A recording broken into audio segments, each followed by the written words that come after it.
In October 1962, the world came closer to nuclear war than at any other point in history. This is the story of the diplomat who lied to prevent a global catastrophe. His name was Robert Kennedy, and his secret conversation with the Soviet ambassador may have saved millions of lives. But the full truth stayed hidden from the public for almost 30 years. Earlier that month, American spy planes flew high above Cuba, taking photographs of the island below. What they found shocked officials in Washington. The Soviet Union was secretly building nuclear missile sites just 90 miles from Florida. President John F. Kennedy called his closest advisors into the White House for urgent talks. Some generals wanted an immediate airstrike on Cuba. Others feared that any attack could trigger a full nuclear war with the Soviet Union. After days of tense debate, Kennedy chose a different path. He ordered a naval blockade around Cuba, calling it a quarantine to avoid using the word war. Soviet ships loaded with weapons began sailing straight toward the blockade line. Around the world, people watched the news in fear, wondering if this would be the start of a nuclear war.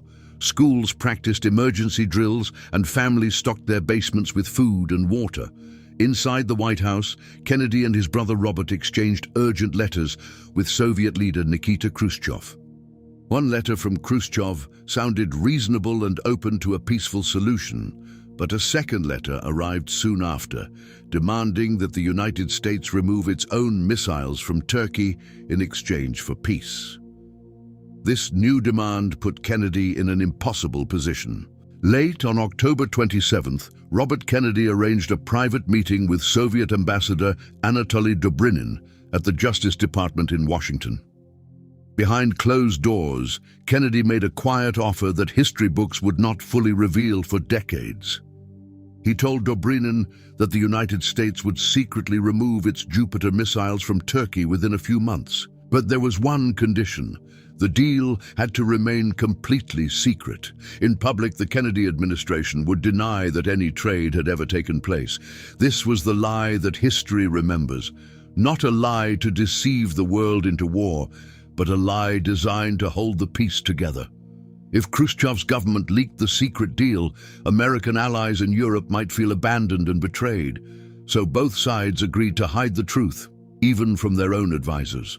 The next morning, Khrushchev announced on Soviet radio that the missiles in Cuba would be dismantled and removed. To the public, it looked like the Soviet Union had backed down completely. Newspapers around the world praised Kennedy for standing firm without giving up anything in return. Only a small circle of officials knew about the secret promise on the Turkish missiles. For years, that part of the story stayed buried, and Robert Kennedy's own memoir left out the details.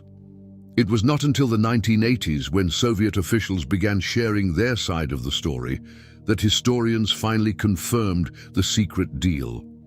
Today, most historians agree that this quiet piece of dishonesty helped prevent a nuclear war. It gave both leaders a way to step back from the edge without losing face in front of their own people. The crisis remains one of the closest calls in modern history, and it changed how future leaders handled moments of extreme danger. So here's a question for you. Do you think a lie like this was justified if it helped prevent a nuclear war? Let us know your thoughts in the comments below.